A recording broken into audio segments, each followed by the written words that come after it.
Hello pool players, I want to share with you today what I call leapfrogging. Leapfrogging is a mindset and it will help increase your run out percentage. So leapfrogging starts out right away when we look at our first 3 shots. So here I'm looking at my 1 ball and how I can get on the 2 ball down table. It's important that I have a nice angle on the 2 ball because now the 3 ball is back up table near the 1. Once I shoot the 1 ball, leapfrogging will begin.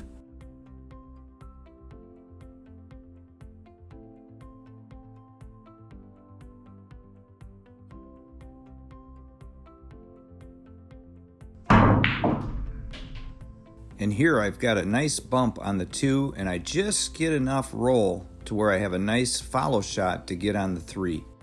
So now that the 1 ball is gone and we're on the 2 and the 3, we need to leapfrog now to the 4. Remember, we want to always stay 3 balls ahead. And what I'm looking for is the angle on the 3 to easily get to the 4. So in this case, I'm looking to flow towards the 3 ball to kind of get straight in if I can, or a slight angle to either side.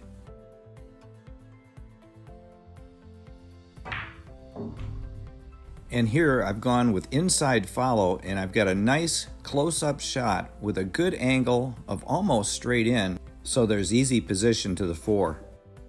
And now that the 2 ball is gone and we're on the 3 and the 4, we also have to leapfrog to the 5. And what we should be looking for is the angle on the 4 that easily flows us to the 5 ball.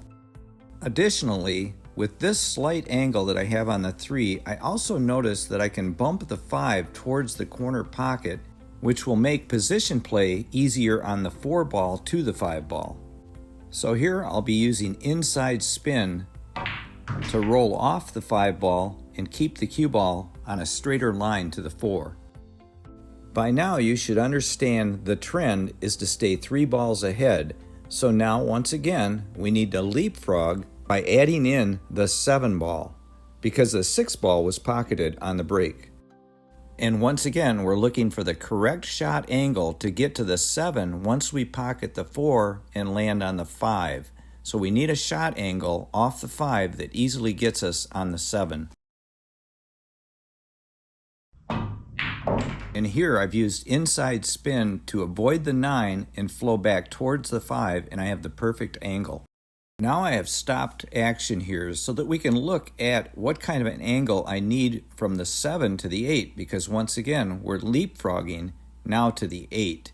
And it's a very important shot because if we can get the right angle on the 7 to get to the 8, we're easily going to run out. So the angle I'm looking for is this one right here. So let's see if I can pull it off.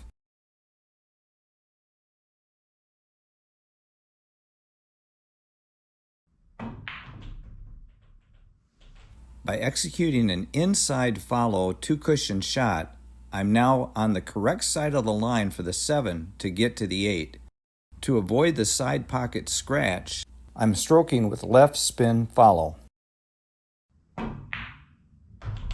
And now I have the perfect angle on the 8 to get to the 9 cross table.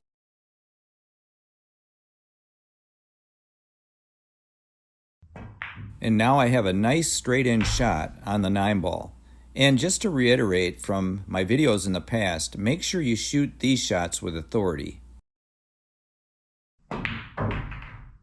Okay everyone, make sure that you don't take what I've just shared with you lightly. It's going to be very beneficial to you running out more often. Please leave some questions and comments if you have any. I answer every one. And please don't forget to share this video. I need your help. We're trying to grow this channel, and I know you guys are a big part of that. And if you want to watch another informative tutorial, watch this one right here. And until next time, like I always say, keep on practicing.